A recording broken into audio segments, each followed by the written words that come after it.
Everybody's been at the hour. This is one of my favorite people to listen to. You hear him every Tuesday morning on the Tom Jordan Morning Show. He is, when I tell you he has a way with words, he gets to the point. He's eloquent. He is from Cleveland, Cleveland native, formerly with BET. He is an MSNBC correspondent. He is smart. He is sexy. He is handsome. And I cannot have him. But y'all show some love right now. Yeah, best trained, best educated, best equipped, best prepared. Jeff Johnson! Oh, the man can talk and This listen is to the thing that they would rather switch. Good evening, because I'm sure it's evening by now. There have been several keynote addresses, and so I will not attempt to give the 10th, because most of what needs to be said has already been said. And I think what we know at this point in time is that so much of the message that we've been talking about is not necessarily for the people in this room, because the people in this room are already prepared.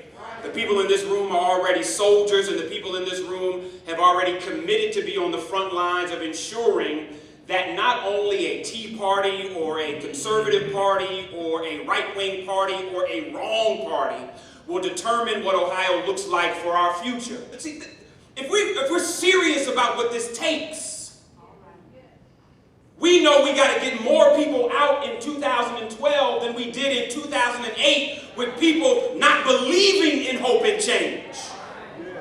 Now, I don't know about y'all, but it's easy to get people out when it's hope and change. It's hard to get people out when the message is please.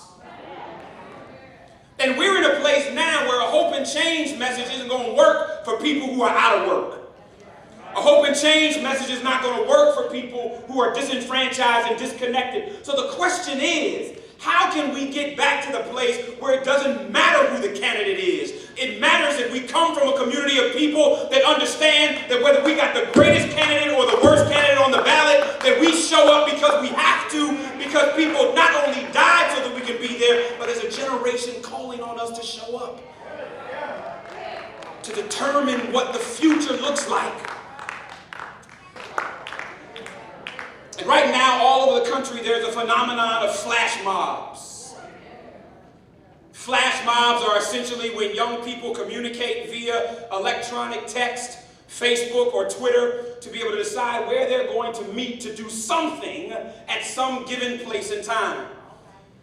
And now there is a wave of flash mob robberies, where young people from anywhere from 10 to 30 at a time will meet everywhere from 7-Eleven to the Apple Store and take everything from chips and soda to computers, all within a 60-second period of time. Now, flash mobs started out, white folks decided we're going to show up somewhere and all start dancing at one time. And it's going to be really cool and inspiring and people are going to like it.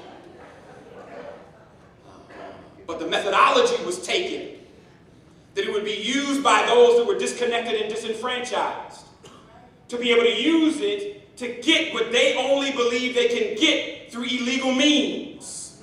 And the only reason a generation of people believe that the only way they can get something through illegal means is that when they have not been intellectually, spiritually, and academically prepared to be able to get what they need through the means of their ancestors.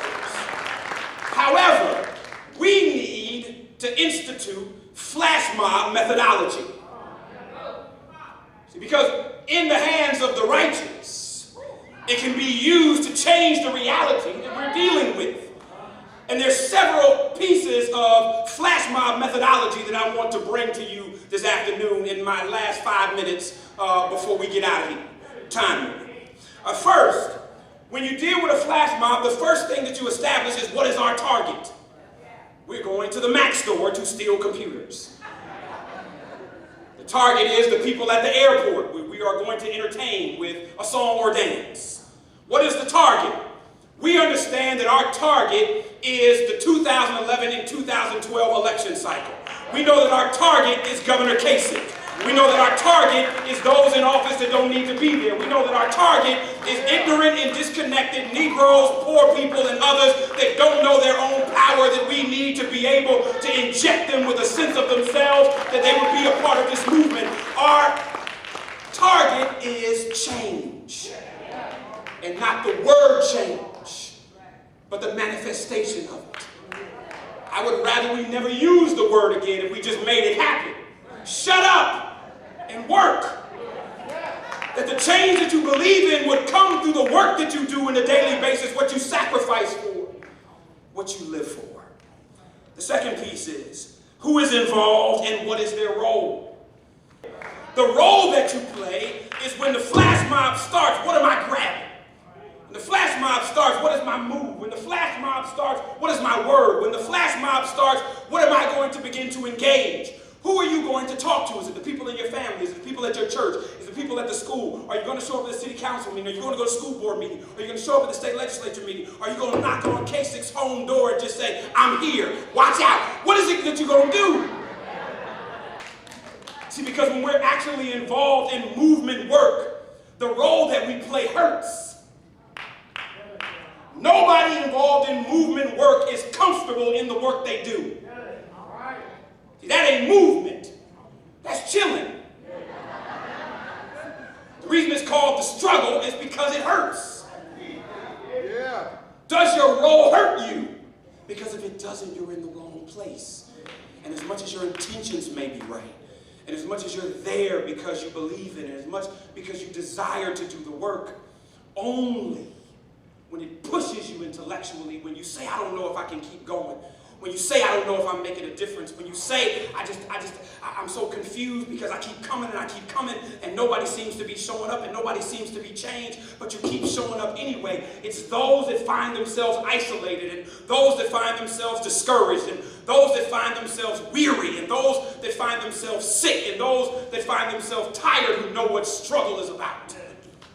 And our community knows those things well enough to understand that only when I'm in that place am I truly serving. Third thing is technology and communication. I know some of y'all don't tweet. But the question is, are we effectively communicating? Because some of us ain't talking at all. And I'm not asking you, do you text, or do you have a cell phone, or do you have a tablet, or are you on Twitter? I'm saying, are you communicating with the people that you need to communicate with so that when the flash mob pops off, everybody knows what they need to know from the people that's on their team? You can't say that you're a part of this movement, but you ain't talking to somebody on some foolishness.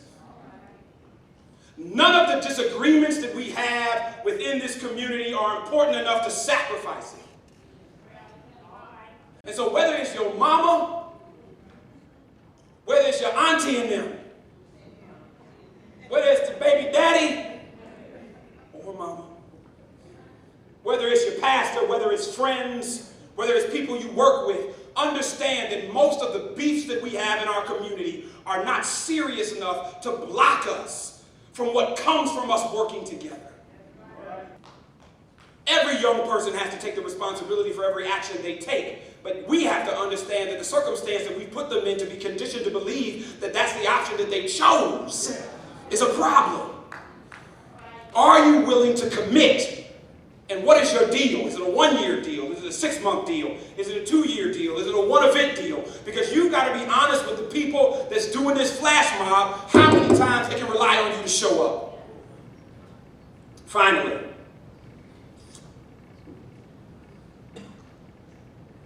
we know the time and the place. We know the role that we play. We committed. Now we got to hit them and run. We got to hit them and run. We got to hit that 7-Eleven and grab every bag of chips that we can. Y'all seen the AT&T commercial with the one dude dancing by himself in the flash mob because he missed the text message that said we're doing it at 12:30? A whole lot of y'all out there dancing by yourself.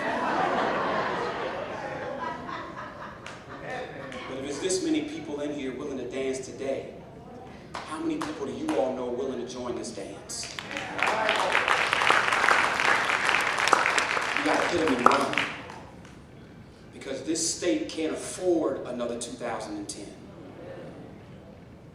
This state can't afford another 2008. And what I mean by that is we've got to show up not because President Obama is on the ticket. We got to show up because we're supposed to show up. We got to show up because we have an obligation to show up. I'm as dedicated to most of you about re-electing the president, but he's not the reason I vote. I vote because there is a little girl named Madison Johnson who's 12 years old who relies on me to go to the polls to make sure she has what she needs. I go to the polls because there's a 9-year-old little boy named Miles who's counting on me as his daddy to show him what a real man looks like. And a real man takes the civic responsibility to engage in the electoral process as much as he does to read to them at night. I go to the polls because I understand that there's an 8-year-old little boy named Malcolm. And I understand that he has to have me fighting for him before he looking to Obama to fight for him. If his daddy won't fight for him, why is he looking for the president to? If we don't fight for our children, why should they look to the White House, the city council, to the Congress? We've got to fight for the people in our communities. Hit them and run. And don't run away from the scene of the crime. Run toward the enemies that they understand that will continue to come and continue to come and continue to come, flash mobbing them until we get to a place of victory. Because Flash don't stand for nothing more than fighting for liberation